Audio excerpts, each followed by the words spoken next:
Hey guys, Lucky Ray here again. I got our boy Indigo with us, and we're ready to go into part three, which may or may not be the last one of It would.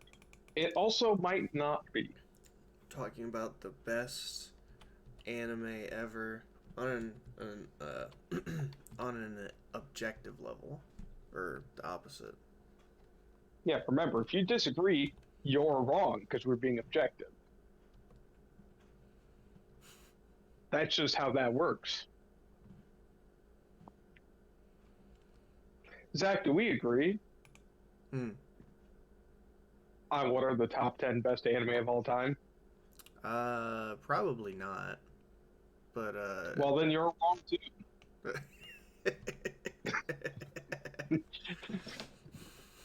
I feel like All we right, so, mostly agree, just not entirely. and shit might go in a different order. Who knows? Honestly, at this point, for any of you just out jumping in, and I believe we stated this in other videos, if you're in the running for the top 10 best anime of all time, Yeah, the order doesn't matter. The yeah, order is going to be your preference of nitpicks. yeah, Like if you're up there, then yeah, it doesn't matter. It doesn't matter who's number one. It doesn't matter who's number 10. Like, things that we brush under the rug because we don't give a shit about them might bother you more than us. Who knows? Um, very that being true. said, because we don't plan this stuff at all in advance, outside of what time do we want to do this? Do we want to start with the list, start with honorable mentions, or do honorable mentions prior to revealing number one? Um,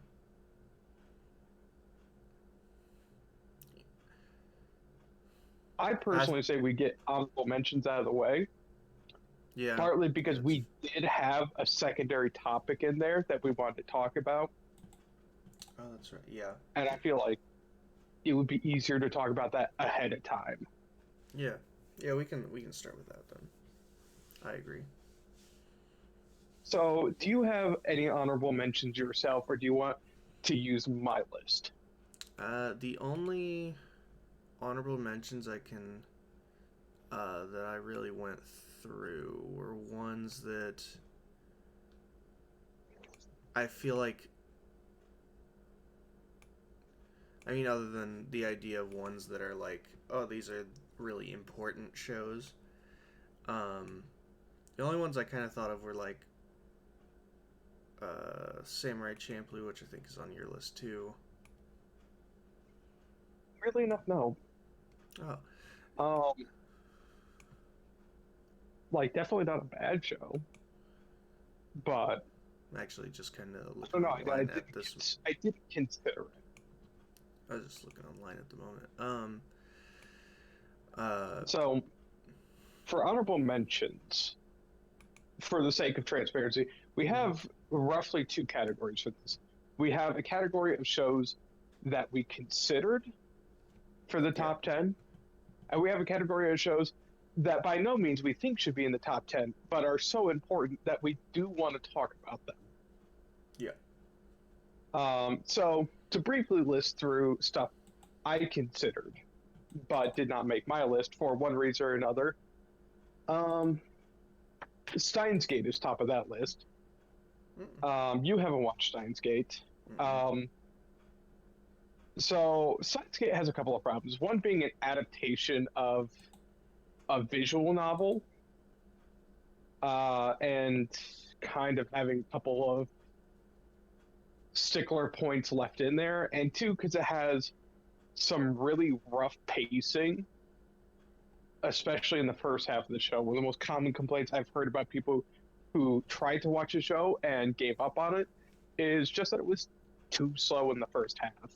And that's a valid criticism. Like, if you're not interesting enough in the first couple episodes to grab people's attention, that is definitely a point against you. And that happened to me because I ended up having to watch a show twice, and it wasn't until I watched it in English, which is a little easier for me. I'm not particular about English versus dub, but for shows that have a lot of dialogue going on, it's just easier if I don't have to fucking sit there and read subtitles the whole time. Um, yeah, so it wasn't until I watched the English dub that I really got through the show, and it is really good. But yeah, for that reason, I didn't include it on my top 10. Below that, Violet Art Evergarden for two reasons. One, I haven't watched either of the movies, or if there's a special in the movie, I don't know. No. And two, because it's kind of a roller coaster. Some episodes are really, really good, and other episodes are whatever. That's another one you haven't watched, right, Zach? Yeah, I've not watched Violet Evergarden. Now, we got a lot to talk about here. The next one is Fooly Cooly. We both said that if we were being... How do I put it? If we didn't have rules in place, this would have made both of our top 10s. Yeah. And that rule is, you have to count the whole show. Yeah, it's unfair to just say, hey, this part is so good, and then, like, but other shows, like, it'd kind of be a specific case where it's like, yeah, the first season is great. Just because the second and third seasons came out way later, it'd be the equivalent of saying, like, other shows, like, just where if we only counted one section of it, then it's perfect. But, like, that's just not how you would judge a show. It's kind of like talking about JoJo or Dragon Ball. And JoJo has probably the most defensible position there because each part of JoJo is essentially a whole new show. Yeah. That would be the only one I might consider breaking up in individual parts to judge them on their own merits. But you go to Dragon Ball and it's like, well, Dragon Ball, first of all, after Z, Dragon Ball's quality is rough, to say the least. Even in Z, especially in the anime adaptation, it's rough. And you can keep like cutting it down, and you talk about, where we talk about the Golden Zone is King Piccolo to Frieza Saga, and even then, most, like, especially the Frieza Saga bit, really only in the manga version of the show. Yeah, that's like the Golden Zone of Dragon Ball, and that's fantastic, and would probably rank a lot higher on individual lists for us. Yep. We can't just count those parts. We have to count Buu Saga, and if we count Buu Saga, we have to count Baby and Super 17 and the Shadow Dragons. Then we have to count Battle of Gods and TV Battle of Gods and Resurrection F and the TV version and all that shit. And it's we got to count the whole thing. We can't just nitpick the parts we like. And so, Fooly Cooly is probably the most unfortunate example of this. If it was just the original 6 episodes, there's really not anything like it, including its own sequels. Yeah. But, like, I think there was only 1 or 2 episodes of the second season. I never watched the third season. I heard it was of no different quality than the second season. I think there was 1 or 2 episodes that actually made me feel like I was watching Fooly Cooly. And the rest, it's like,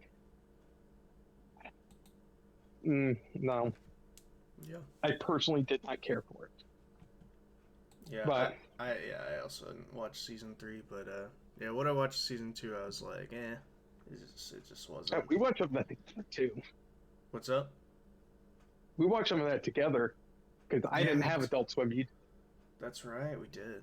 I actually forgot about that. In fairness, actually, one of the episodes I thought was actually good we watched together, which is like the 4th or 5th episode. Before the 2-part finale. I don't remember. I don't even remember if I watched the finale. It's very confusing. I don't know. I don't remember much of it, but for viewers, listeners, what have you, if you count Fooly Cooly as only the original 6 episodes and it makes your top 10, we both agree with that, honestly. Yeah. It's a Because it has a second and third, and eventually a fourth and fifth season that I don't have high hopes for.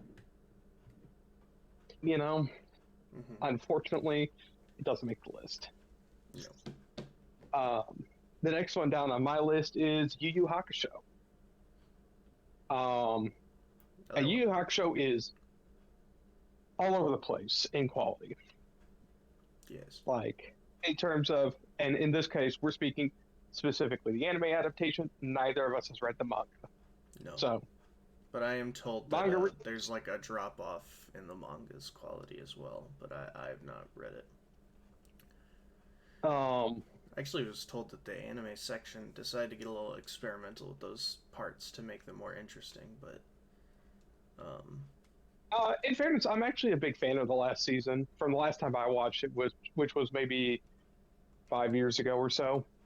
I actually really enjoyed. But that was back before the only reason I never watched up to that point was because I didn't know didn't know it existed. I, like many others, thought it just ended with the Dark Tournament because that's all they aired on Toonami. They didn't even air all of that because the end of the fight between Yusuke and Toguro, or the end of the Dark Tournament, is actually in the third season, which they weren't licensing because they knew there was no way they could adapt Chapter Black or censor it enough to be able to show on daytime Cartoon Network, which Toonami was on at that point. That's right. So it wouldn't get continued on Cartoon Network until Adult Swim picked up Yu Yu Hakusho. But yeah, Yu Yu Hakusho's up and down in quality. It has like primo 90s dark edgy aesthetic. Not like bad edgy, like good. Love it. Heavy shading, nice dark colors. Love it. It's got great characters. Yeah, I would say morally ambiguous characters. And then you get to the crux of this, the fights, which are all over the place in terms of quality, and a lot of its visuals in terms of its animation are dated. Yes. As well as the fact that storytelling can be all over the place. Like, I generally skip every time I have watched it. Like the last 2 times I watched it, I think I skipped all the way to Tarukade's hideout. Yeah, most people do. I don't care for the Saint Beasts. I don't care for the Spirit Detective arc. I know more or less what happens. Let's skip to the good stuff. Let's get to Toguro in here. Honestly, like I don't even mind that stuff. Honestly, the only time, ironically, I think the series is a section where I think it's at its worst is probably the very first arc, the like pre-Spirit Detective stuff. Yeah, that's kind of that's what I'm talking about. Yeah. Like I know what you're talking about. You're talking about like the whole arc where he's dead. Yeah, it's only like 3 episodes, and man, is it fucking boring. Which is weird because, like, you keep bringing that up, and I keep remembering it being like fucking 80 episodes. Like, no, seriously, every time I think of it, I'm like, it's gonna be at least 6 episodes. No, it's like 3. I know it feels that fucking long. Yeah, not even that much that happens either. No, not really. But no, I mean, yes. I mean, it's all like, it's all really important, but it just Kuwabara's breakdown is fantastic. In fairness. Yeah, because Kuwabara is the best character in the show, and like that's like just an undeniable fact. I mean, it's probably Hiei if we're being honest. Like, no, trust me. Rewatching the show, I'm like, it's Kuwabara. 1000% is the best character. Kuwabara is the most frustrating character. Half of his fights he loses just because he refuses to stop being an arrogant dickhead. Yeah, his fights all suck, but like his character is the actually like constantly fantastic one. He's always likable. He's never does anything that except in his fight scenes where he criminally offends me. by doing the same thing over and over again, underestimating his opponent, and then getting his ass beat in a humiliating way and causing trouble for everyone else. Well, I mean, I'm also a Kurama. Kurama's my favorite character, and all of his fights suck. So And Kurama's fights are awful. Like, yes, I think both, like, Hiei and Yusuke are the only ones with good fights. yes, And weirdly, Genkai. Like, yeah, Genkai's fight with Toguro was actually pretty sick. yeah. Short, though, it is. Yeah, no, it's great though. Their whole backstory is Oh. actually interesting too. Yeah, okay, so, we'll call it a truce and say Genkai's the best. Sounds good. I love Genkai. Uh, I just well, yeah, no, just, another quality go ahead. change was Genkai. like, we could probably sit here and boast and dog on Yu Yu Hakusho for days. But yeah. So we should probably move on. Absolutely. Because, like, if you couldn't tell, this is why it did make the list, is because we have these kinds of debates constantly over the quality and merits of different things of the show. Exactly. And if that much of the show is in question, I feel like in something as selective as the top 10, it's not going to make it. No. Next, I have on. Oh, sorry. Go ahead. Well, I know you've got many more on your list, but my list is quite short. So I thought. Yeah, go ahead. one I actually have is Gintama, because That your honorable mentions, but not your top 10. yeah, I think I would have considered it because, I mean, it is a case of like there's nothing like Gintama, not properly. No, that's fair. And it's really, I mean, can't even call it a classic because it didn't even officially end until like 2021. Jesus Christ. Yeah. But yeah, like, starting like the mid 2000s, it's easily my favorite anime comedy. Or, well, I mean, I don't think it's the best one, but it is. Absurdist comedy, I would say, probably. Yeah. It has great action and story, which is ridiculous for. Essentially, watching, was it like season 5? Season 3 is the one that's adapted on Crunchyroll that has an English. Yeah. Season 3 I watched in its entirety. It's like 50 episodes. And the fact that it has about like, I want to say like 12 arcs in it, which is ridiculous, but and the fact that it's stupid like the season, how it starts and ends is so different, starting with a segment where a guy invents a time machine which the main cast accidentally break and get stuck in a time loop while they try and figure out how that happened. And it turns out like somebody got like stabbed in the ass, so they shot a rocket and it went a different direction than intended. Like, it is completely ridiculous and stupid, and it's great.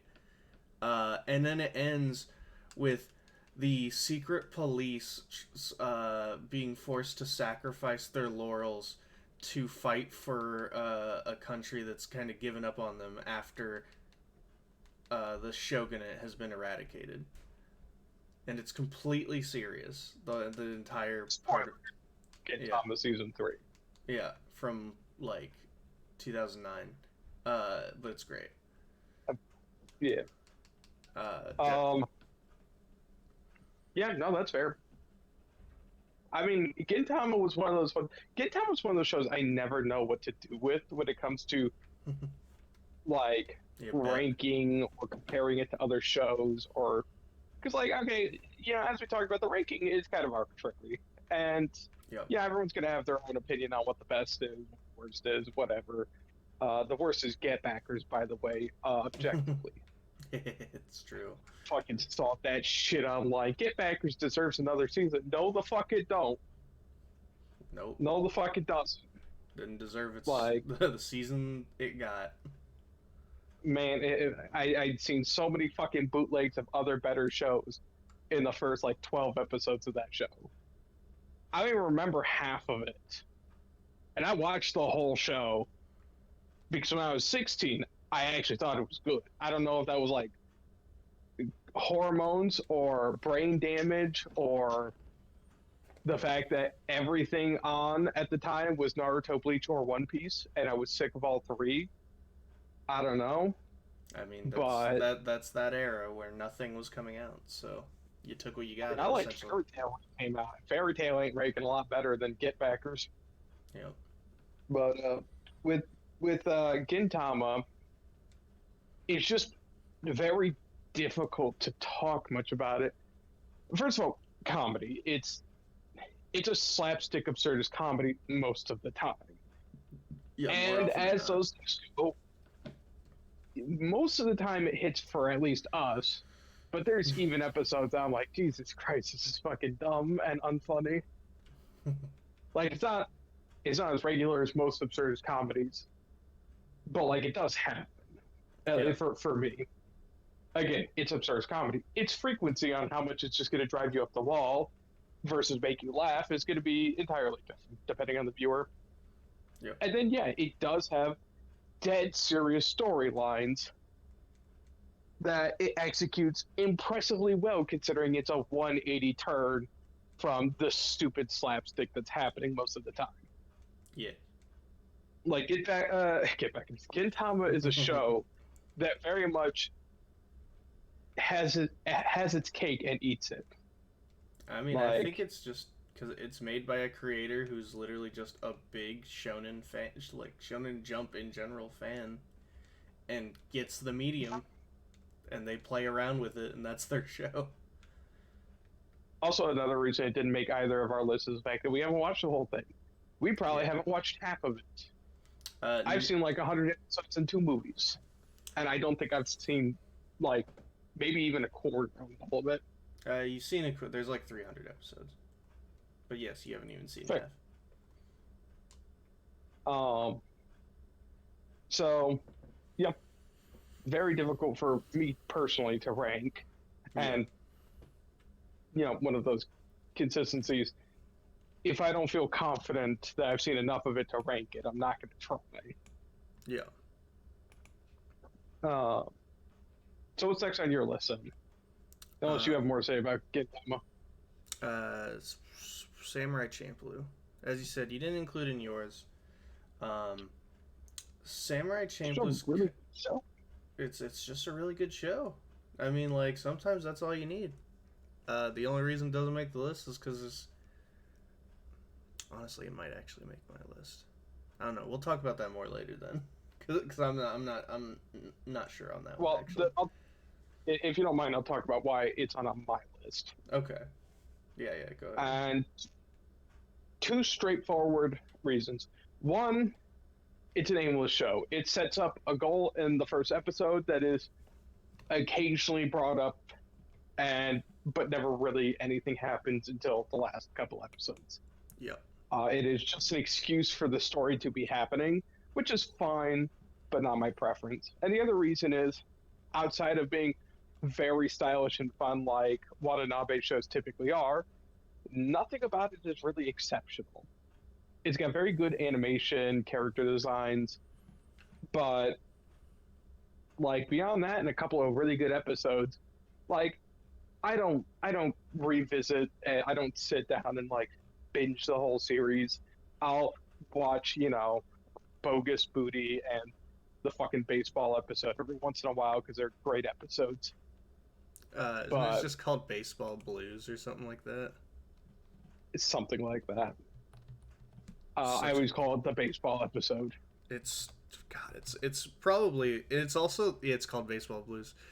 It's also the last episode before the like 3-part finale, and it's probably the best extra like completely non-canon episode in any show I've ever seen. It's fucking perfect. I wish they would do more lost episodes.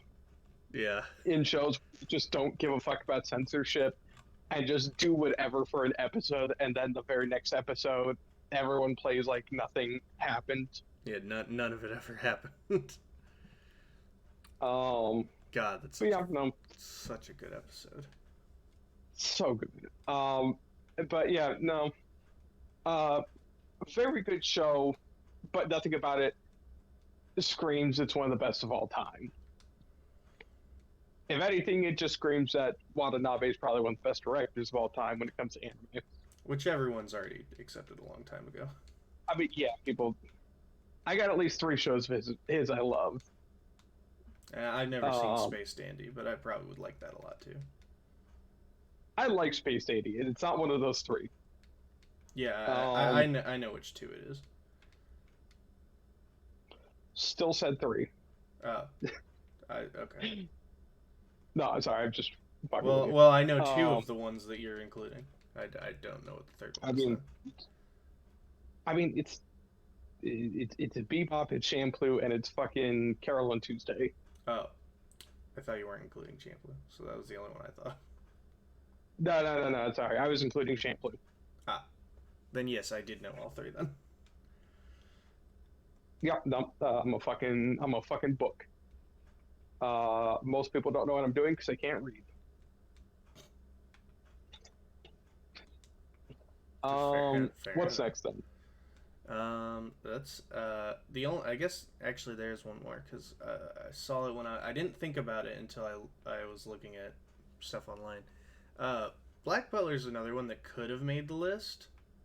Unfortunately, it also has a second season. I'm told the third season is very good as well. It never came to the West, so I don't know if it is any good. So because I haven't seen it, but the first season is absolutely fantastic. Like, probably even deserving to be on, or at least mentioned on this list. But unfortunately, it does have a second season, entirely filler, and it's not good. On that note, Yep. Psycho-Pass, everything you just said, just apply it to Psycho-Pass. Gotcha. First season is amazing, one of the best modern sci-fi anime, although stretching modern at this point since it's like 12 years old. Yeah. Which hurts me to say out loud. Trust me, I had to remind Ashley that the Xbox 360 can be considered a classic console by this point, as it is almost 20 years old. I mean, the Xbox 360 to new adults nowadays would be like the N64 for me. Exactly. It would make her very sad to realize. She's, well, then the Wii must be considered a classic. And I was like, she just I thought she was sleeping. She just messaged me saying, no, it's not. She messaged me on my computer. That's funny. Yeah, so Psycho-Pass. Season 1, fantastic. Season 2, hot garbage. Season 3, I don't know, I didn't watch it because Season 2 was hot garbage. But if we were talking only Season 1, might be on this list, or at least might be close. Yeah. Sorry, I just had to get that out there because I honestly forgot to bring it up. Yeah. On my list, and everything you said about Black Butler is exactly what I feel. Gotcha. It is what it is, man. Sometimes you just can't keep that momentum. I got a couple more on my list if you're out. Yeah, you go ahead. Some of which we'll have stuff to talk about. Baccano. Almost made my top 10. Like, it was real close. Really good show. Last couple episodes are a little not great, but like, they're a little separate because they're OVA, but they're also still plot relevant, so... And, I watched a little bit of it and didn't get into it, even though I thought I would. You might now. We watched it like a decade ago. No, me. I watched it. I literally bought it and like watched it like a year ago. Baccano? Yeah, Baccano. I'm pretty sure we watched some of it over at Adam's house like 10 years ago. You're right. But yes, I watched it myself recently and watched like the first 5 episodes and was just not feeling it. No, that's fair. Except for next the couple. One. The couple were great. Hunter x Hunter. it's Uh, on that's everybody's list. Yeah, it's not on my list, and it's here because it's here for honorable mentions, just because I feel like I need to discuss it. Hunter x Hunter's a good show. Hunter x Hunter is a far from perfect show. People jerk it off extremely hard and fail to recognize that it has problems both when it comes to pacing and when it comes to stupid fucking decisions, have the narrator talk over everything interesting happening. Yeah, it seems like that's also in the manga, and a big part of it is just there was a lot to explain that wasn't as necessary in the anime, but they kept it I anyway. mean, yeah, and there's part of that is, yeah, manga requires some explanation. Part of that I do feel like is probably down to the limited amount of time manga artists have to complete their story and don't really have a ton of opportunity to, you know, do a bunch of rough drafts.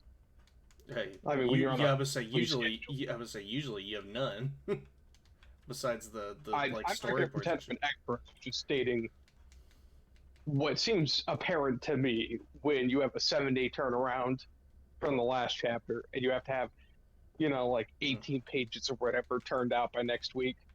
yep. Um, and yeah, yeah, that really leaves a far from perfect series for me. Like a lot of people, when they talk about Hunter x Hunter, they'll talk about the fact that the ending is not really the ending of the show. I'm perfectly content with where the anime stops off because it is the end of Gon's journey as of where the show starts. Like he finally meets his dad. That's the whole thing. Spoilers for a show 10 years old. Um, so I'm fine with that. But yeah, it's the fucking narrator, and then the just god awful pacing at times. Yeah. Um, it's not a top 10. It's not a top 20 even for me. Really, I'm just talking about it because it's kind of like the elephant in the room. Yeah, where it's on like everybody's list, but not our lists. Oh, here's one for both of us. Fate Zero. Oh yeah, we actually talked about that a little bit. Yeah, it's a really good show, and I just didn't feel it was on my top 10. And I don't. It's been a long time since I watched it, so I would have trouble really articulating a more complicated reasoning. Yeah, it's just Uh, it's really good. People should check it out. Really good. It's Well, I widely like it. considered the best of the Fate series in a series that's very large. Granted, when you start out with Fate Stay Night 2006, it's all uphill from there. It's all downhill from there. It's you can't do worse. That's what I'm trying to say. Yeah, Like I don't know how it got another series after that original, I mean it took a while. but it did. But it got one. I did get one. Uh, all right. Last one that I have anything to say about. The other two are really just kind of handling that. Is Gurren Lagann. Oh yeah, It's one of the staples from the mecha genre, and it's really fucking good. The last section of the show is weird and awkwardly paced and has a lot of questionable decisions, mm-hmm. which is why it's on the list. But like honestly, it's still a fantastic show, Yeah. Trying to and it make me hurts me to care think that. about character deaths, making characters actively worse. Yeah, like fucking, hey, we're gonna kill off all these side characters. Like, dude, I don't know who the fuck this is. Oh, they showed up. Oh, they're in the background for the whole series. Oh, okay. I didn't realize because they have like no lines of dialogue and they don't interact really with anyone. Also, giant freaking uh um mech the size of a galaxy thing is cool. How does that work? If it's Don't question it. I would say, yeah, if it's the size of a galaxy, how does anybody do anything on that ship? They would have to walk the size of a galaxy to get to any other sections of the ship. well, which technically, it's like a pocket dimension thing, and they're kind of in a reality outside reality or some shit like that. I don't know. yeah, I didn't yeah, think but about it because it's a show about how people who lived in the ground got to space, like hey, within like 7 years. So I wasn't gonna think too hard on it. pretty Like, impressive in actuality. yeah, when you phrase it like that, it's really fucking impressive. Uh, yeah, no, good show. Not, you know, Not a great, not perfect. yeah. No, still a great show, but again, not perfect. hmm And the last two we both kind of want to talk about, but neither of us has watched, and that's Ghost of the Shell and Monster. Yeah, probably makes the list. Ghost of the Haven't Shell is a classic. Ghost of the Shell is a classic, and everything we've heard says that Monster should be on this list, but we haven't watched it Yep, or read it. yep, that's it. Everyone says it's on the list. Probably is. Looks great. Haven't seen it. Yep. It seemed like the beginning of it, but like I was having trouble getting older copies of it. Um, don't know if it's on any streaming sites I have. I have no clue. Which shows you that we haven't Um, watched it. yeah. And then for the other half of the honorable mentions,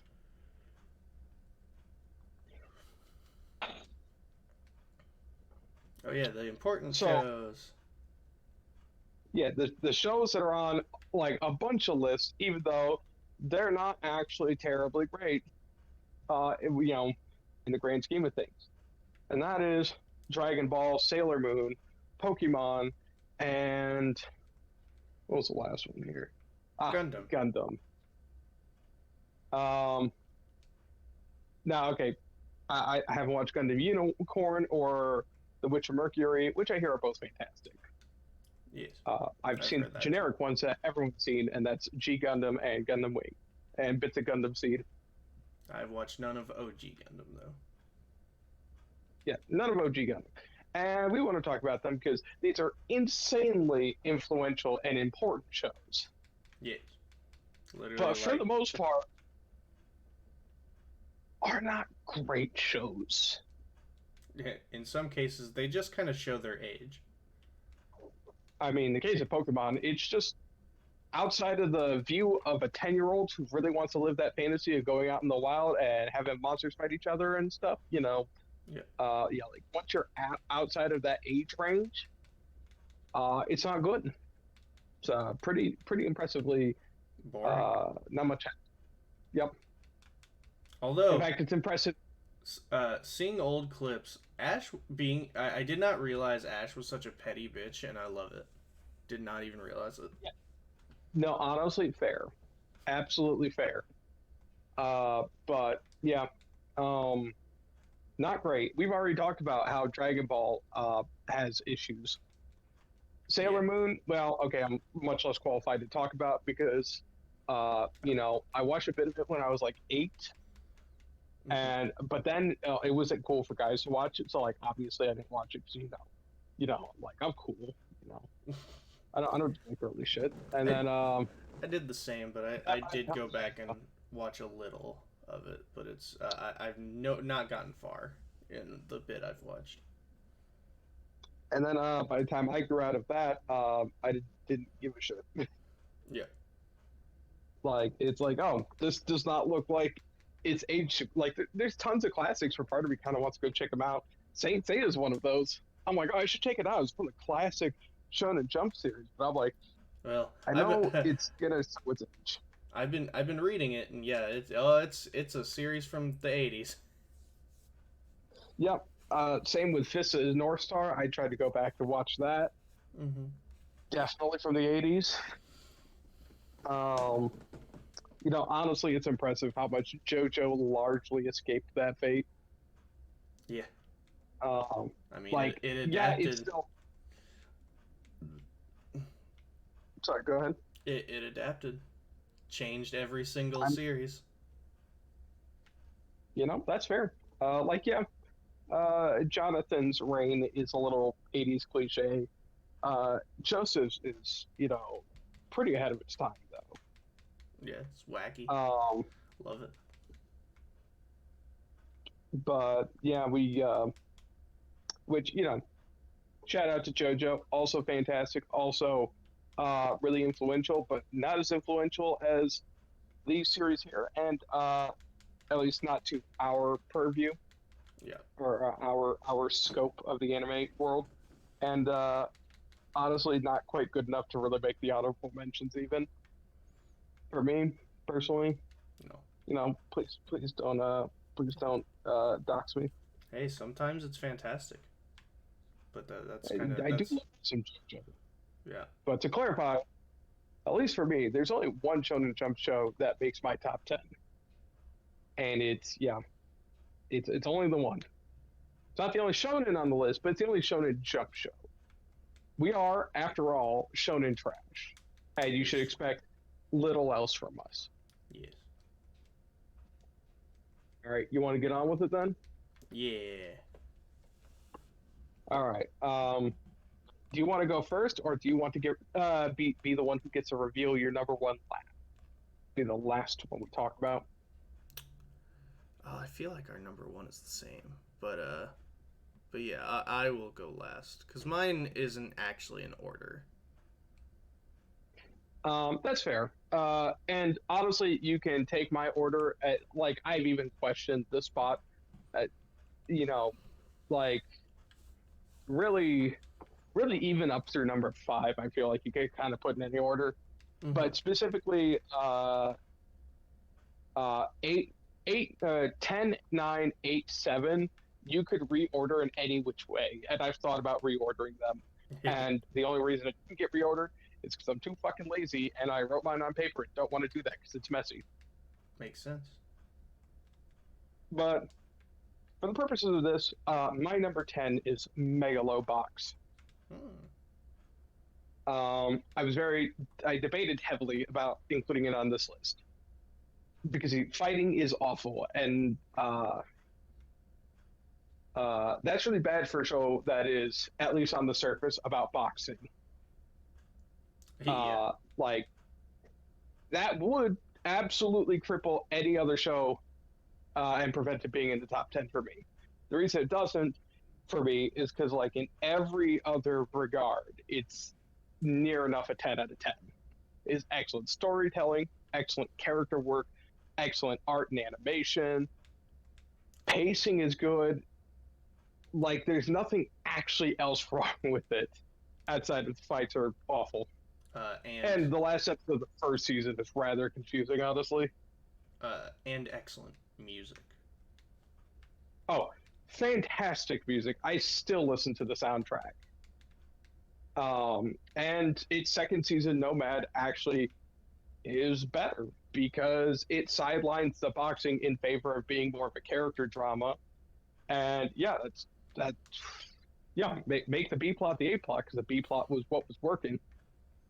Honestly, I don't think it would make my top 10 or even be in my top 20 if not for Nomad.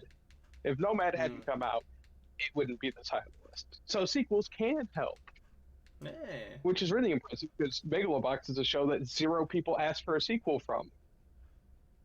And it got one anyway, and it was better than the original. If you haven't seen it, go check it out. But again, fair warning, the boxing is nothing to write home about.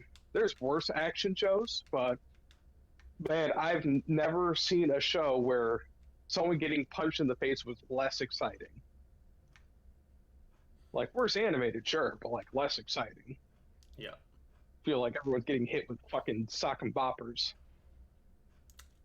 Well then, should I go into my number 10 then? Yep, let's go to your number 10. So I feel like I didn't even think about the show until like looking at random anime. Number 10 for me would probably have to be Cyberpunk Edgerunners. I don't think I'd want to count anything from the last year. But Cyberpunk. It came out in 2021. Did it? I thought it came out in 2022. It might have. I thought it was 2020. Or at least aired on Netflix in 2022. Because it was at the Anime Awards this past year. Oh, you're right. It is last year. Well, that's why it's only number 10 on my list, because it's so recent. Yeah, so a grain of salt, but yeah, very good show. Yeah, it's probably the first hardcore because it is just like very sci-fi that I got super hard into. Honestly, it's probably Ghost in the Shell would have probably made the list because that one is like the truest sci-fi. But Edge Runners is the one I've actually watched, um, and it's fantastic. I'd say probably Trigger's best work.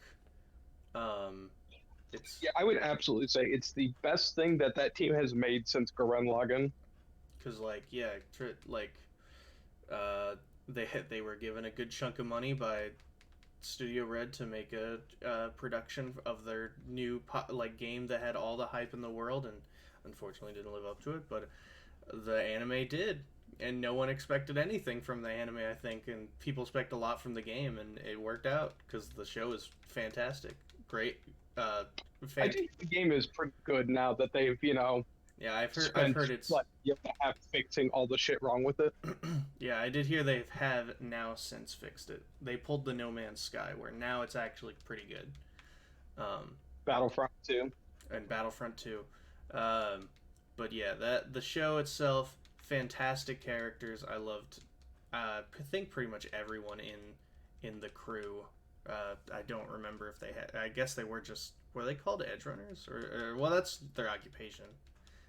I don't think their gang actually had like a name other than just Edge Runners. I don't know. But I loved the whole crew. Maine, Rebecca, everyone loves her for reasons. Um, and David's a Could it be that she does dance yeah, that's and she probably looks like a child? That's uh, that would be the anime community's pick. yeah, that's probably a large part of it. In fact, I found out so Edge Runners is actually based on a book, and apparently, CD Projekt Red actually asked Trigger to not include Rebecca, the little girl character, uh, because it's a little girl character, or at least looks like one.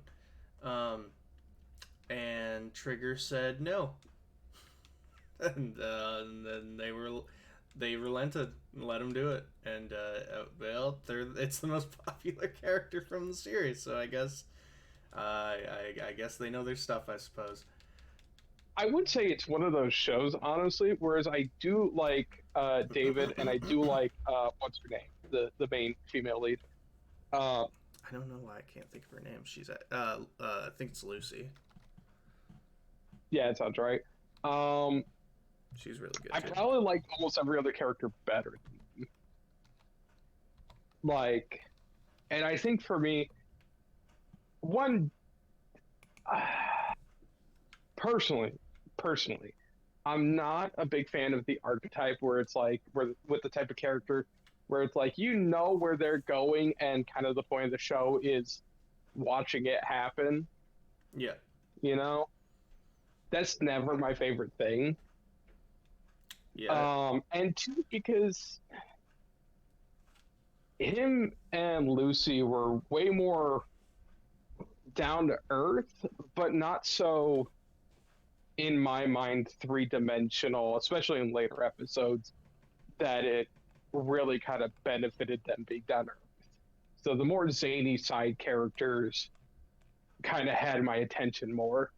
mm-hmm. But hey, David's games though, Fuck yeah! Good God, did he? like dude got some of that way. It was told like, dude, you gotta get bigger if you're gonna use crappy shit like this. And it was like, bet. But Yeah, bet. yeah, no, like God, we were eating good last year, man. Yeah, no, that's we've been in a good spot of anime lately. Like last year specifically, we had the second half of Ranking of Kings, we had Spy Family, we had Chainsaw Man, we And had remember, you Brother. said that you think you didn't watch like anything last year. Well, it's because I watched it all at the end of the year. That's I true. watched it before the Anime Awards came out. Oh, that's true. Yeah, Like almost all of it, I watched since like January. and yeah, But like I well, watched it when it came out, and had I watched it when it came out, like I would have been eating good all year, as opposed to just stuffing myself over the holidays. Like everyone else. like everyone else, just in a very different manner. Yep. All right. What's your number 9? Number 9, Devilman Crybaby. Mm, I figured I was that'd very be high. hesitant because one, Devilman Crybaby and Megalobox came out the same year. They were compared heavily to each other, not because they have anything to do with each other. They were just both outstanding shows with ridiculously good soundtracks for some reason. Like 2018 was definitely the year of pop beats, man. Um, like Jesus Christ, my headphones were on fire. Mm. Uh, but Wasn't that also the year also, of like, I Carol never. and Tuesday? No, but it was the same year as Violet Evergarden, Oh, okay. which, weirdly enough, is probably my favorite of the three, but I don't think it's the best of the three. Yeah. Um, also, again, I didn't watch the movies, and there's the whole pedophile implications. And I don't care if it's kind of a period piece. You don't have to include the pedophilia. Like, But then it just takes away saying. from the story. But Like, Full Metal Alchemist managed to be a period type, like in the exact same functional time period as Violet Evergarden, and somehow left the pedophilia out. And look where that got it. Like, people no one blast talk. you for. Yep, and no one talks about it. No one's ever even heard of that show. Yeah, no one talks about it. You got to leave pedophilia in, otherwise you're just obsolete. Um, don't take that out of context, please. Yeah, yeah. Don't clip that. Don't clip that. I need a job. I'm not rich. I can't rest on my laurels. Yeah, I can't. I Um, can't rest on but my Miles Morales. Go like, ahead. Don't Make Crybaby is a fucking trip, and yeah, it's hard to describe. Watch it, unless you don't do well with violence and overt sexuality, because then definitely don't watch it. But if you can at least tolerate those things, I at least recommend watching some of it because it's a very wild ride, It's and it's kind of yeah, it feels like it epitomizes all of those like 90s and 80s overly violent, overly sexual OVAs, but it does so with an actual reason for being violent and sexual and thematic, weight pretty placed on those things. pretty impressive for like a '60s series Yeah, because it's like granted, since I haven't read the original manga, yeah, I can't tell you how accurate it is. From what I understand, it's fairly accurate, but it does have some differences outside of character designs, which I know are different. yeah. Disrespecting Akira with that fucking bowl cut I mean or Keto, they definitely what his have name is. they definitely have that classic in the old one they definitely have that classic influenced by Disney bubbly designs of the '60s. Oh, there's Morgan coming in. Nice. Um, but yeah, I don't have much more to say. I don't know how to break that one down. It's kind of a weird one. Yeah. Well, then my number 9 is probably just gonna be Samurai Champloo. I honorably mentioned it, and now I honorably mention it by including it on the list. Give me 2 seconds, Sure. and I'll be back on if you don't mind. No, that's fine. Um,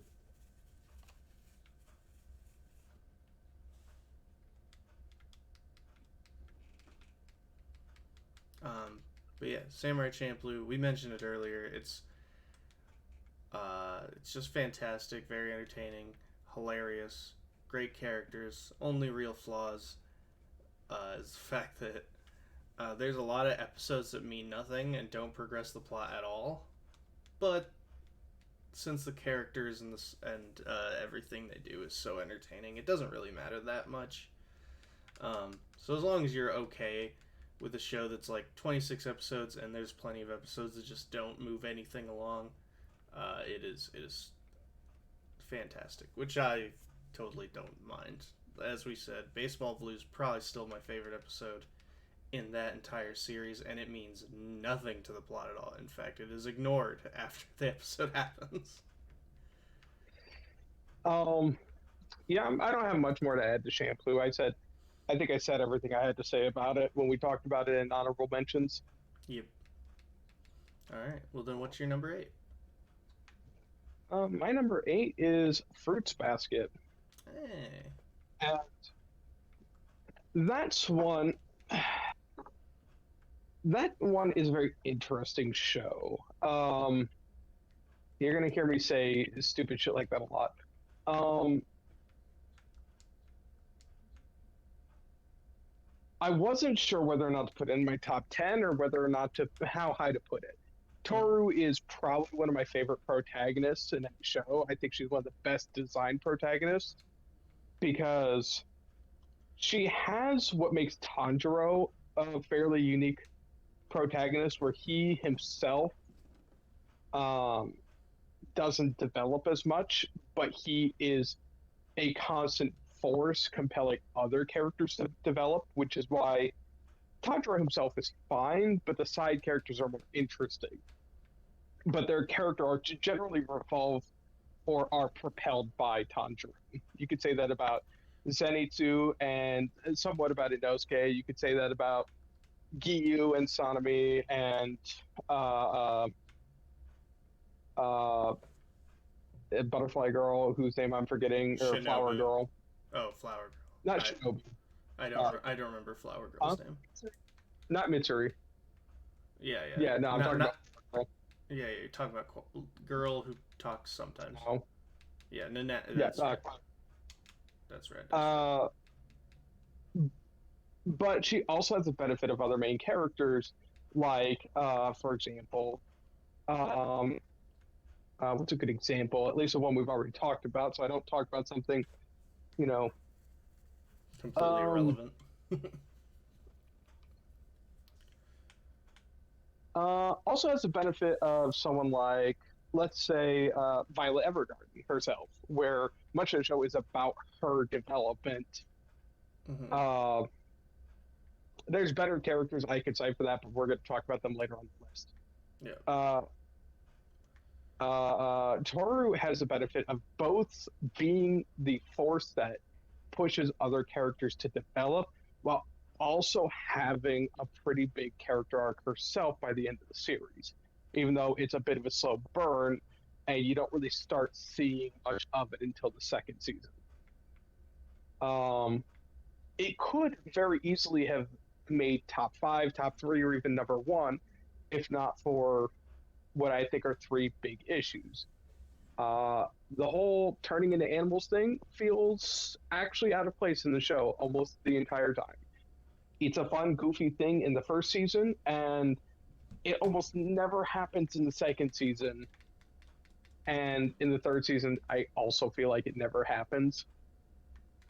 Kind of just proving that, like, it's there for a hook for the series, and I do think it is effective as a hook, but I think as a whole, it's kind of a pointless thing in the series itself.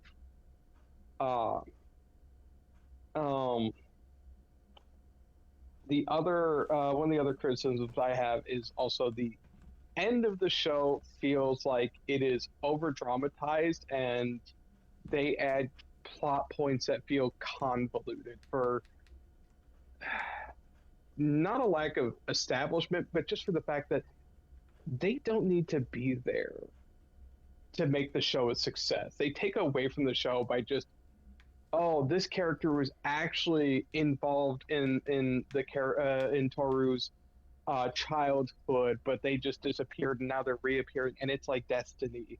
And I hate that shit. You can have coincidence be the reason your show starts. You cannot have coincidence be the reason it ends. Not in my opinion. Why? But outside of that, it has. I had another point I was going to make, but I can't remember it. Oh. But those are 2 big things. The magic feels out of place, and the end gets bogged down by adding extra shit for drama. It does peak in its second season for me. but that's not to say the first and third season are bad in any way, shape, or form. And yeah, if not for those problems, it's fantastic in pretty much every other way, and its character writing is top tier. And anyone who's watched any of these or any of these talkie podcast thingies, or Mhm. anyone who knows me in real life knows that I prioritize character writing over pretty much anything else. Yeah. So it definitely could have made it higher, but yeah. Anything to add to that? Not really. Fair enough. So I kind of went on there. Uh, so What would be your rate then? like Fruits Basket, I feel like I would include here as well, except I haven't watched much of it. Though I think it deserves to be up here. Uh, Hey, fair. which is why I'd probably also put it here. The only other one I kind of considered for this was Oron, but unfortunately that one has an even worse issue of not having an ending, which is why everyone Yeah, wants it just also has everybody wants it to do the same thing as Fruits Basket, just come back and finish the show. Um, yep. Really wish they would. so that one is probably my favorite romantic comedy. But so my number 8 would probably also have to be Fruits Basket, only because I think it deserves it more. But I don't have many points to that since I've only watched like the first 19 episodes. Fair enough. Yep. Um, I just wasn't sure where to include it for that reason of me not watching all of it. well, number 7, and I suspect this might also be on both of our lists. More than The only Shonen Jump show on this list, likely. One Piece. I consider this for number 8 as well. Um, so One Piece, I fought a lot about putting it on this list because I actually love One Piece. I like One Piece. I haven't finished catching up. I'm only 820 chapters into the show, so I'm quite a bit behind. Which is Uh, hilarious to think about because you're only in like an arc and a half ago. yeah, it's also hilarious to think about the fact that I'm like 3 arcs ago, because I'm not quite into Whole Cake yet.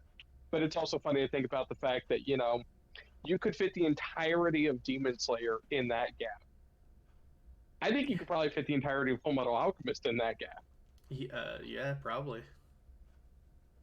I can't tell. I have the hardcovers, and for the hardcovers, they go up to volume 18.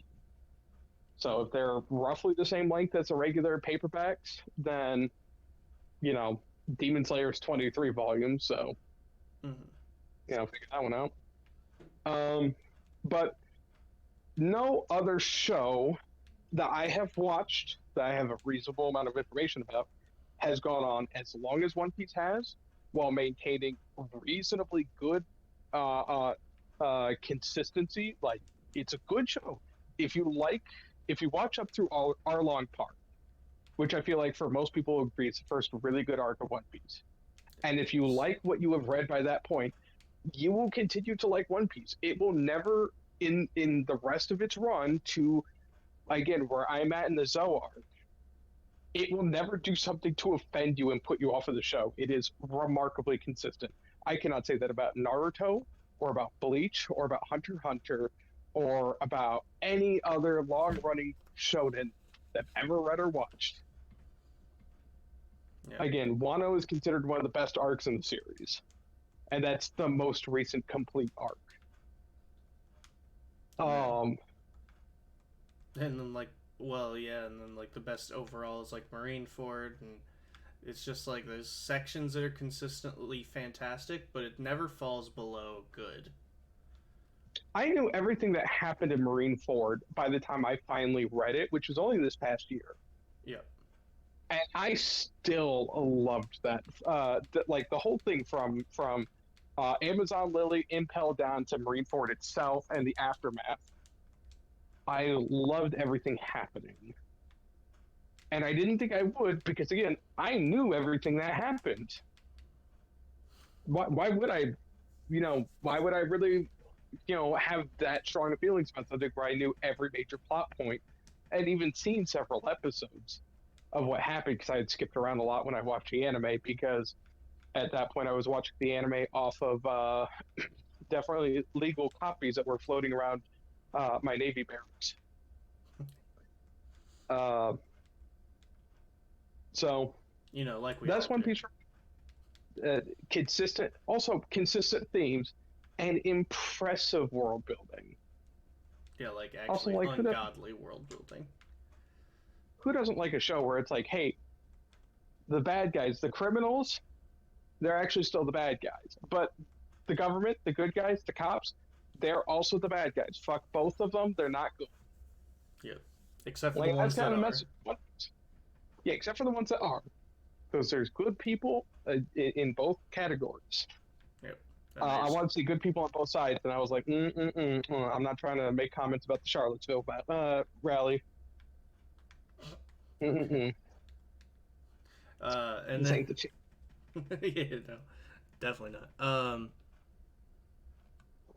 Well, my number seven, honestly, no, we brought it up in honorable mentions again, but honestly, probably Gintama. I don't know what else to put there besides Gintama. We already talked about it. You heard it here first, folks. Zach doesn't prep for his own streams. If she, I tell you. it's pretty obvious though. I It's mean, to be fair, the only prep work I did was actually finishing this fucking list, and I did it last night. And fair enough. granted, like a lot of these are mainstays on my list. It's really just kind of figuring out and shaving it down.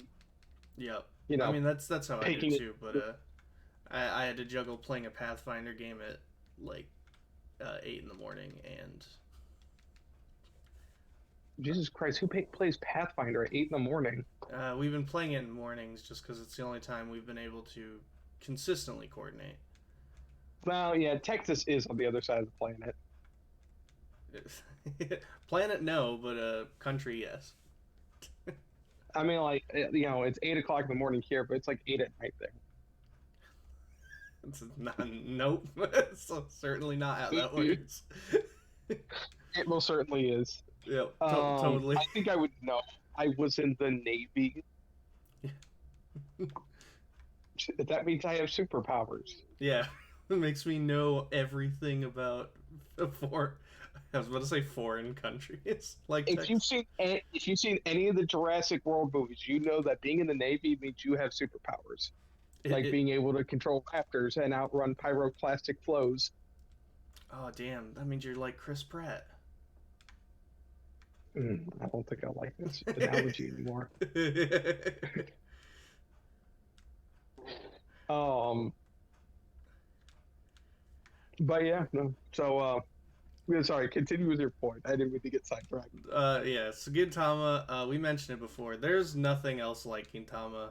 Uh, it's it is long, like most shonen from the 2000s, but on the plus side, uh, you can basically jump on anywhere, and it Very little of it is plot on the plus side.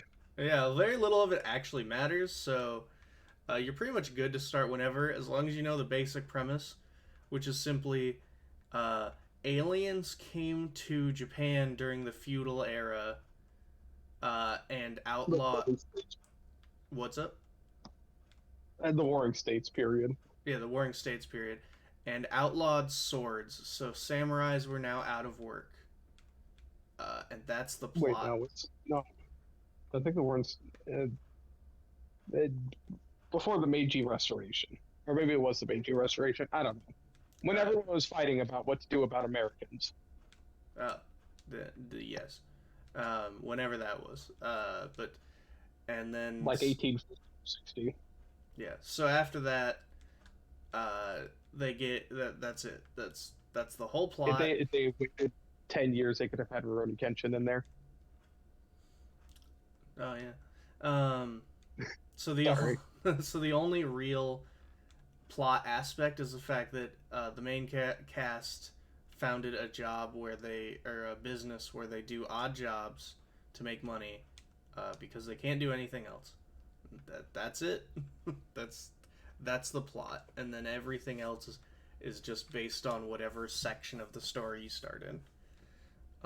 which you don't even get that much in anime, uh, which is unfortunate because I kind of like shows where I can just jump in whenever I want to.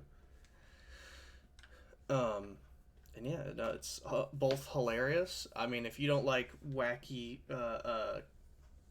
freaking, I guess, lol random humor, you'll probably hate a lot of the show. Or gross out humor, uh, which is also a lot of the show, then man, it's gonna be a rough watch because that's most of it. Uh, but Fair. but yeah, it's really just a combination of actually good comedy and fucking some of the most serious and well written uh, arcs in anime in a show that's mostly fart jokes. Yeah. Um. Yeah. Yeah. So what's your six? E- Uh, Kaguya-sama Love is War. Yeah, I figured you'd bring it up eventually. Um, or if you're reading the manga, I don't know why the name is different. It's Kaguya wants to be confessed to, or something of that nature. Mm. Like, I guess that's the actual translation of the Japanese title. I don't know. Love is War is a much better title. At least in English, yes. I can't say for how it sounds in Japanese. It could Love sound a is lot war. dumber in Japanese. Love is war. Uh, Love is war. Love is war. but yeah, it's probably one of the best rom-coms I've ever seen. It actually has a genuine, slow, progressive. That's an important thing with rom-coms because they are rarely progressive. Uh, That's or true. progressing, I should say.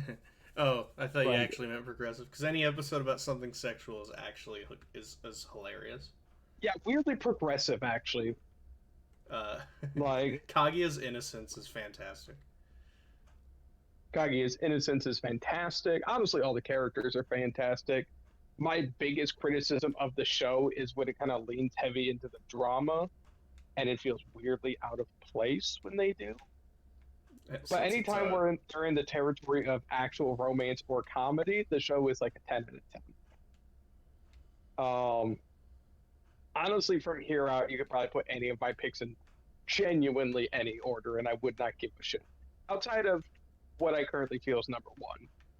yeah, probably so. And Kage is probably up here for recency bias. I have finished the manga, so I do know it ends in a fairly satisfactory place. Well, that's good at least. So, yeah. So, if you're bringing up the fact that the anime is only in its third season, I have read ahead. I have a reasonable amount of security here. Um, yeah, it's a good show. Go watch it. Unless you don't like rom-coms, in which case probably don't watch it. Yeah. But if you do, it takes solace in the fact that the romance actually has some kind of development, unlike pretty much every other romance has ever come out, especially in the 2000s and before. Yeah, like Oron. Like so many. Yes. All right, what's your number six? Mine's got to be One Piece. Like, I I knew it was going to include it eventually. It was more just about where it was going. Um, yeah, it's just another case of a show that, or a series that, like he said, consistency is insane. Because for a show that's over 1,000 episodes long and over 1,000 chapters long, the fact that it's still good is insane. You reminded me, I forgot to mention this. Yeah. So this is a list of anime, except when it's not. And in this case, it's not. No, it's not. Yeah. I would not come anywhere near a top 10 list with the One Piece anime. I don't care if Wano looks really good, it still drags major ass. And for much of the series' length, especially around Marineford, the show does not have the quality that being the number one series in Shonen Jump history should warrant. Yeah. Like, and you want to talk about a show about influence, man. Like, yeah, One Piece's influence is impressive because it's both everywhere, but not nearly as apparent as the influence of other shows. Yeah, but like, yeah, if you go to Japan, you will go nowhere without seeing something One Piece related. It's I can attest to this. I went into a corner store in Japan and they had One Piece shit. it's I went just looking for clothes and they had One Piece shit looking hanging around. yeah, it's Like you just can't escape. You go to an arcade and they have One Piece shit in every fucking machine. yeah, it's basically how big, as you've said before, like Pokemon in America, for how big it is and how it's everywhere. Uh, that's One Piece. Like you can't go to a store Oh, without finding One Piece stuff in Japan. Just like you yeah, can't go like anywhere here without finding something Pokemon related. it's fucking everywhere. So yeah, no, there's not much more to say besides what you already said. Uh, some of the best arcs in anime ever, which is saying a lot. And then, unfortunately, it does have one I mean, when you've run for 1,000 episodes and only one arc can be consistently said, oh, yeah, that's not good. That's pretty damn fantastic. Yeah. Like I Wait, you can't. say one arc is bad? Yeah, one arc is Punk Hazard's not. Punk Hazard is bad. It's not a good arc. I mean, honestly, I don't feel like it's too much worse than the average One Piece arc. It's not nearly as good as their best arcs, like Water Seven, Enies Lobby, Marine Ford, like any of those. But I mean, yeah, but it's almost certainly the worst arc. But it's not awful. Like I had less trouble getting through that than I did with what is it, fucking Orange Skypiea. Town or whatever, Oh, Orange Town. the Usopp arc. Oh, his village, like the early No, one. Syrup Village. Yeah, I would say that's Syrup Village. Yeah. Uh, Yeah, yeah, Orange fucking. Towns I, is the buggy part. I mean, I don't like Orange Town honestly either. It really took till Arlong for me to get hooked. I do like Orange Town. I didn't like it when I was younger, but reading it now, it was good. So yeah, what's your number five? Top five. Like I'm gonna be brief about this one because I hate validating this fan base, Okay. but it's Attack on Titan for me. Yeah. I don't like validating the fan base. I feel like it's a fucking not great fan base. Granted, there's other not great fan bases on this list, Yeah. but like I don't know what it is about the Dude Bros for Attack on Titan that specifically make me cringe. It's because it's a little bit of everybody, really, for Titan. I think it's because it's like the toxic masculinity of like anime fans for me, or at least like the parts I always see of it. Mm-hmm. Like, you know, the ones who get on Xbox Live, if you know what I mean. Yeah. But I got Morgan with that one. Uh, that being said, it's a really good show. If it's up your alley, it's a really good show. Yeah. Like it's overly violent, especially in the first arc. Um, it's got some pacing issues in the first two seasons, but it's one of those ones where you're gonna know immediately if it's a show for you or not. Like you start the show up, you're gonna know if it's for you. And yeah, it's gonna be kind of hit and miss a little bit in that first bit, but if it's for you, it's for you. You'll keep watching it. And you get to season 3, and shit's gonna go wild. And you get to season 4, and shit's gonna get crazier. And a little bit of janky CG, but what are you gonna do? Mm-hmm. Uh, And then you're gonna change yeah, studios. yeah, you're gonna change studios between season 3 and 4, and season 4 is gonna be part 1 of the end, and part 2 of the end, and part 3 of the end, and now we're still waiting for part 4 of the end. Um, but But yeah. outside that, it's actually a pretty good show. Again, if it's for you, it's for you. And I give it that. It's not one of those shows where you got to give it like a 3 episode rule. Like, dude, you got to get to episode 3. Dude, by the end of episode 1, it's either for you or it's not. Like, it's not lying to you. Like, it's not going to make some major, like, it does got some major twists in it, but I don't Say feel like I've between ever heard certain, anyone say it's a breaker for them. yeah, I mean certain seasons are basically different genres. By the third season, though, everything culminates. I feel like Yeah, the author had trouble keeping the tone he wanted, and so it flip flopped between shonen action and horror and political thriller. And by season three, it kind of marries the three. it's probably just because initially it was pitched as a Shonen Jump series, but it wasn't rejected. They just asked if he would tone down the series, and he said Uh, absolutely not. And then he got Also, published by Kodansha, and the rest is history. there's a lot of misinformation about that show, and we had to do a lot of digging to find out where that misinformation comes from. Specifically, the author Oh, that yeah. being a supporter of Imperial Japan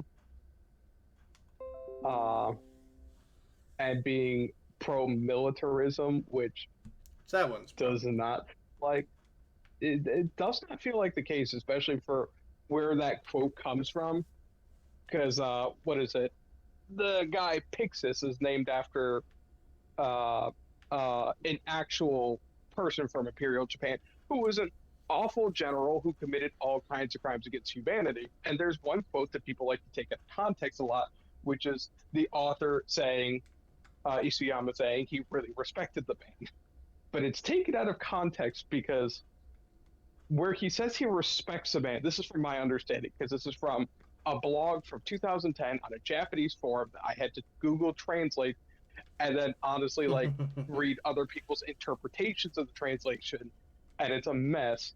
But from all I can find, the actual quote is he respected the man because towards the end of his life he really regretted the violence he had been a part of and had become very anti-war in his later years of life, which colors that comment very different. Um, but well, nevertheless, yeah, number five for me. Not going to say much more on it. It's a really good show. Unless it's not for you, and take your poison. that's why it's also my number five, because it's not for me, which is why it bottoms out the top five. But I still have always said that yeah, it's top five. I don't care for it, but looking at the We got stuff. Sorry, go ahead. when you get the top five best anime, I feel like you can't not bring it up. Animation, characters, music, it nails a lot of that stuff. I would argue it is probably also the biggest show of the 2010s. Yeah, My Hero might be a strong contender, but I would say it's almost certainly Attack on Titan had the biggest impact. oh, Attack on Titan was really the show that felt like it brought us out of those kind of years where there was only like one or two good anime a year until everyone found out that there was quite a few good anime, but they weren't like the anime people were looking for, and we only really found out years later. yep. Um, So yeah, but yeah, yeah, I don't have much to say. I've only watched a section of it, but definitely has to at least be brought up. But it only bottoms out my top five for that reason. it bottoms out my top five just because the inconsistency and quality in the first two seasons, I would say, is my biggest reasoning. Mm-hmm. Not that it's bad in those first two seasons, just that it's inconsistent. Yeah. Um, So what's number four? Number four. See, this is one that I didn't think I'd say myself. I might get some heat for. Mine's Full Metal Alchemist, and Really? for me, I'm counting Full Kit and Caboodle, the original anime and the sequel, and Brotherhood. I mean, Right. however, caveat: even though I own the manga, I have not finished the manga, and it is entirely possible that it would top out my list if I had finished the manga. Because the real reason it doesn't top out my list is me and Morgan started rewatching it, and man, those early episodes are rough. They're not great. Like when they're just kind of blowing through the stuff the original series covered, man, What? they undercut all the tension of those early episodes. What? Like But Ice Alchemist. Lior, Lior is a joke. Night of the Chimera's cry is just kind of forced out. There's no build up to it. Like I skipped the first episode too. I'm not even talking about the filler episode that starts off the entire series. Yeah. Like, What do you mean? That iconic character, Maze Hughes, who everyone loves and is sad when he's gone. In those, like, 3 episodes he's in. yeah, if we were talking about this is kind of where I'm like, both series have their plus and minuses. Maze Hughes is definitely a plus for the original and definitely a minus for Brotherhood. Because whereas he's way more important in the long run in Brotherhood, he is way more emotionally involved in the original. He has a lot more episodes for you to get to know him. He's involved in some of the more fun filler episodes, like where Ed has to re-up his state certification and chooses to fight Roy Mustang. I love that episode. Such a fucking good episode. It is a episode. Also, we actually in Brotherhood skip the where he debuts. Could we At skip least from the original, I actually think that episode is a filler in the original. the train? Oh, is it really? Yeah, Oh, maybe it is. I think so.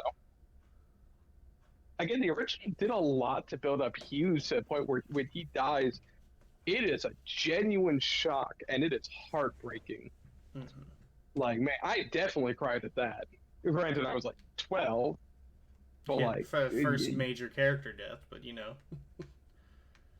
yeah. But you're with him for 25 some episodes, Mm-hmm. and that's rough when he finally goes. And yeah, in Brotherhood, we get him for like what, 6 maybe? Yeah, we get him for like 3 episodes where his job is to show up, be like, "Oh boy, I sure love my wife and child, and it sure would be a shame if someone killed me." He might as well said he had 3 days till retirement. Yeah, that's what I was about to say. Man, he should have also been about to retire. I mean, like that's how Roy tries to cover it up at first. He tells Ed that he retired. See, it's perfect. Like, oh boy, he sure did retire. He sure did. Oh boy. Permanently. Fatally, in fact, he fatally retired. Yeah. Yeah, could easily be number 1, but I chose for the very rough start it has, because both series have problems. Yeah. But Brotherhood's really, if Brotherhood did not have the original to stand on, I don't know if it would have succeeded as well, because those first episodes are so just not very good. Well, like, honestly, if it wasn't for that old series, then it probably wouldn't have rushed through some of that early stuff. I mean, that is also true. And, I don't know the whole production schedule or anything. They might have, like, not been able to get more episodes and they had to chop down what they could. And that came down to cutting out shit that the original already covered. Right. Odd choice to put a filler episode in, though. But, Bro, the Ice Alchemist. Everyone loves the Ice Alchemist. Yeah. The guy who basically casts actual ice magic. Or something like that. Like the Freezing Alchemist or something, I don't know. Mr. Freeze. I don't know. But it's a fantastic show. It's a rough start, and it is damn near perfect after its rough start. It is now 14 years old as of its debut, and its animation still holds up, if not exceeding the quality of some modern shows. Yes. And then the original's is over 20 years old. It is exactly 20 years old. I believe it debuted in 2003. Yeah. Officially a classic. And arguably still holds up. Yeah. Though I haven't watched it in a while, so. It is on my list to rewatch because I have not watched it in a very long time. I think the art's dated a bit. Like the colors aren't quite right looking in the way that a lot of early computer animated shows were. Right. Like, but no, very good shows, both of them. Watch both of them. They're both great. There's a dick Ig- measuring competition between their fan bases, and it's irrelevant because they're both good shows. yeah. Ignore the elitists of saying that only one is good. Yep. Because I Um, still get a lot of people saying that if someone judges Full Metal Alchemist, they're like, "Oh, you're talking about the original." It's like, no, they're both fantastic, and they both have problems. yep. What's your number four? Mine's Cowboy Bebop. Uh, Ooh, fair enough. so everyone loves Cowboy Bebop. I also like Cowboy Bebop. I've always been more onto Samurai Champloo though. Not really sure why. There's never really been a reason. I've just never been crazy big fan. As for like pointless action and funny comedy. Yeah, like Bebop itself is a fantastic show. Another case where it's just not my biggest fan thing, mostly because I'm not a big sci-fi guy, and although it is heavy detective noir stuff, which I do like, it's just not for me, I guess. I don't know. Despite that, though, stellar characters, great animation, fantastic writing, like just such good music. Like, Also, literally everything about it still holds up 25 years after it aired. yes, And that's getting pretty impressive. and still Like, the we're at a best. point, dude, we're at a point where you can like whatever you want. You Yeah, can like whatever you want, but anime's overall quality has gotten so high, and we haven't noticed it because it's been rather steady but not extreme, with the exception of like big jump cases. Like Brotherhood was astonishing for its time. Demon Slayer is astonishing right now. hmm Jujutsu Kaisen, half what Mappa somehow manages to shit out because they're all doing fucking crystal meth. Um, like outside of that, like it's been a pretty steady increase in quality to the point now where it's like you go back and you watch 90 shows and it's like, oh, you look at the still shots of these shows and it's like, oh, they have these great, like frames, and then it's like, oh man, you look at that show in motion and it is rough. Pick your 90 show of choice. This there's very few that are exempt from this. And that's why The most better those shows. look, the worse the animation is. That's why most shows characters will just be standing around doing nothing and talking. Like you could say whatever you want about the stylistic choices that Studio Orange made, but Honestly, there is no question for me that Trigun Stampede, on just a purely like art and animation level, not aesthetic, not designs, not aesthetic, on an art and animation level, Trigun Stampede is a way better looking show. God, they're both so Yeah, good you can though. not like fucking Bash's emo cut or anything. That's fine. You can criticize the show. That's fine. It looks better, so I don't give a shit what people say. Yeah. In fact, Like, one show I'm going to bring up fairly soon also has the big issue of just not much happening at certain scenes to save to be because it looks really bad if they move around. Well, just there's yeah, just a lot of standing around not but doing anything. Bebop and certain other shows managed to avoid that fate Yep. um, by just being impeccably well done for their time period and probably a little bit of killing staff, but also not having the major time constraints that modern anime typically have. Yes. A lot of shows would look a lot better if they weren't dealing with time constraints or bizarre production issues that, while present in the past, were not as extreme, from what I understand. Yeah, I'm curious what Super could look like if they would have actually had any time at all. I mean, probably like the better parts of the Tournament of Power. Yeah, and they did that with little time still. Yeah, no, that's just impressive talent making up for stupid production schedules. Yep. Um, So yeah, man. what's your So, number three then? I picked. Let me double check. I got the order right. Yep, I picked good old Neon Genesis Evangelion. And in this regard, I am specifically talking about the original run. Yeah. Yes, it has a lot of movies, but since they are a remake of And the show, and varying they're quality. not what they do vary in quality. Movie one, good. Movie two, fantastic. Movie three, dog shit. Didn't watch movie four. Though I do hear that one's good, Uh, but I haven't watched it either. yeah, I have not watched it. I haven't watched any. Like, I watched movie three once in like 2013, like after it came out. I was like, wow, this is bad. The original series, though, is a milestone anime. It is insanely influential.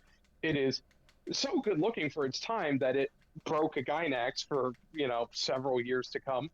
Yep. Actually Uh, made them go and they would bankrupt. be forced to, yep, they would be forced to reuse assets from it in later productions Another show that for was, other shows. which was actually also in another person's top anime list that we found. Yep. Um, yeah, what do you say? Like, yeah, the ending's weird because they ran out of money. But even then, it's like, it's still a stellar show. And it's a bizarre thing to watch because you're really diving into a show made by a man who was in the grips of crippling depression. And man, does it show. Oh man, does it show. Again, it's not a show for everybody. No. And especially not the end of Evangelion movie, which I have not watched in many years because like the one or two times I watched it, I was like, wow, I'm fucking depressed now. Thank you. Yep. And opted not to continue. I'm trying to rewatch it. Yeah, no, it's a good show. It is a landmark for a reason, and it holds up reasonably well. Considering it's now nearly 30 years old. Yeah. All right, what's your number three? My number 3 is going to be Brotherhood. Fair enough. I've been openly critical of Brotherhood, mostly because it's beloved and I don't care for it. Fair. But it's still like, as I've said many times, man, this show sucks. It's trash. 10 out of 10. It's comical that you ranked it higher than me, and I actually love the show. Yeah, it's true. It's fantastic. There's very few actual issues. Uh, I actually prefer the classic one, but that's the one I like watched when I was first getting into anime, so that's probably why. But I need to rewatch it. Um, but yeah, there's honestly not much bad about the show at all, which is why it has to be on the list. Again, I feel like after you get past the first 10 or so episodes, there's not really anything you can complain about unless it's just not a show for you. Yeah. And there's not much that's universally appealing, and the fact that Brotherhood or the original have near universal appeal is incredibly impressive. Yeah. Animation, art, characters, it's all fantastic, man. They nail it. We want to go on to my number two then? Yeah. My number two is Cowboy Bebop. Yeah. Yep. Though weirdly enough, in personal preference, it would rank probably not in my top 10, probably not in my top 20. I like Bebop fine enough. It's here because I'm impressed by it less so than, or more so than the fact that I particularly like it as a show. It's got tons of episodes I like to go back and rewatch. But really, at the end of the day, it's just so damn impressive of a show. Mm-hmm. That's it. Like, we can move on to your number two. I don't have anything to add. Like, it's a really fucking impressive show. So my number 2 is Evangelion.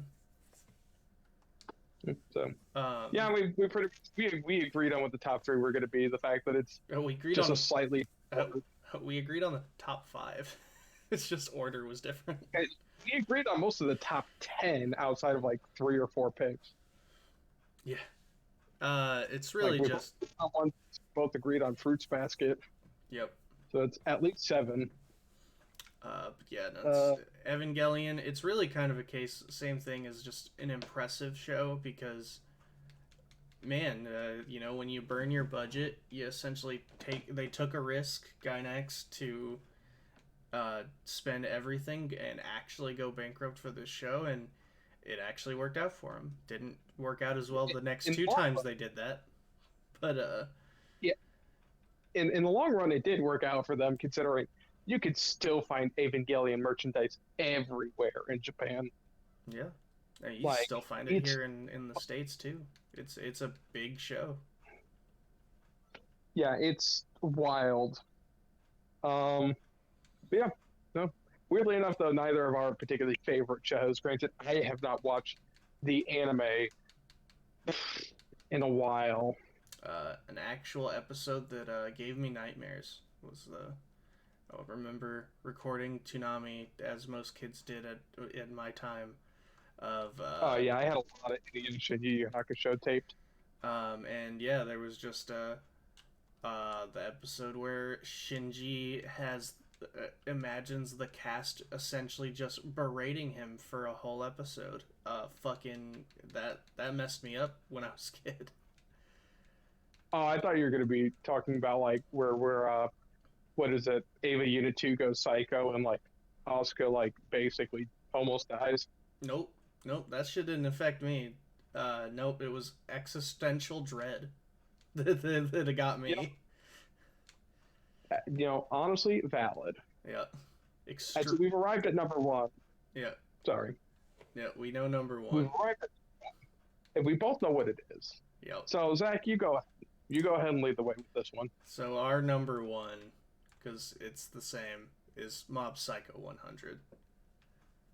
Uh, the worst part I had to say about the show prior to season 3 coming out was like the main plot to do with Claw was a plot I really didn't care much about. Not that the episodes were bad, just that I didn't care all that much about them compared to everything else. And then, as honestly season 3, in my opinion, solidifies, you find out that Claw was definitely the B plot, and all the other shit was the A plot. Yep, it's all about Which made me characters, so man. all about characters. Like I said before, I will absolutely defend a show that prioritizes characters over anything else, and it still has a solid plot, like solid or solid art, solid animation. Actually, really impressive Actually, animation. insanely good anime. like sure it doesn't. I mean, it does look amazing during big moments, but outside of that, like it looks just like really well. But then you like kind of see the characters, man. Their emotions, facials, and movement is insane. How good it is. It it's just got so much character to the art, and that's largely because they try to like in reasonable part stay true to the art of the manga. Yeah. Like they spruced it up, but they didn't get rid of like the artist's like characteristics when it comes to writing. They just spruced it up and made it a little more well-rounded.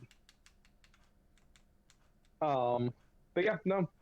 Season 3 wrapped up this past year. We loved it before that. Season 3 solidified that it is a damn near perfect show. Yeah. Like you cannot go wrong watching it unless you just hate good vibes. Yeah. It's a feel-good show. It has great story. Like the story, like we said, the story is probably its weakest aspect, and it's still great. But man, the author one is insanely good at character writing, and it's all fully on display in Mob Psycho 100. Like, like One Punch Man, we touch on good characters. Mob Psycho is about those good characters. Absolutely. Yeah. But that does it for this, what turned out to be a 3-part series. Yeah. I mean, hey, man, it's something we talk about all the time, so I guess it was bound to be. Honestly, I'm kind of glad we did a more in-depth look at what we think are the best shows.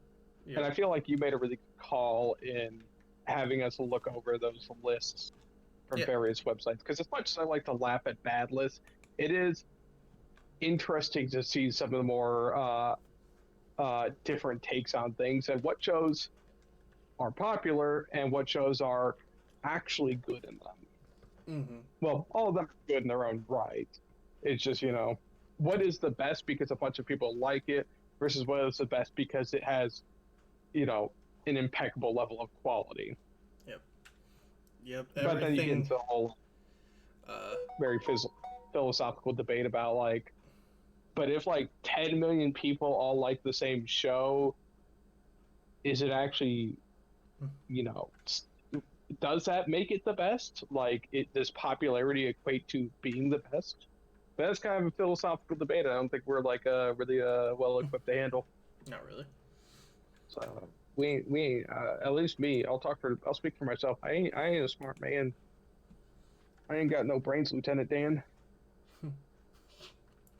Well, I might be a genius, but even I don't can't break that down. That being said, keep in mind everything we've stated is an objective fact, and if you don't agree with us, well, you're objectively wrong. Yep. So you know. Oh, and as always, Oh. don't forget to stay lucky. All right. And Bye-bye. we'll see you in the next one. Bye, guys. Bye.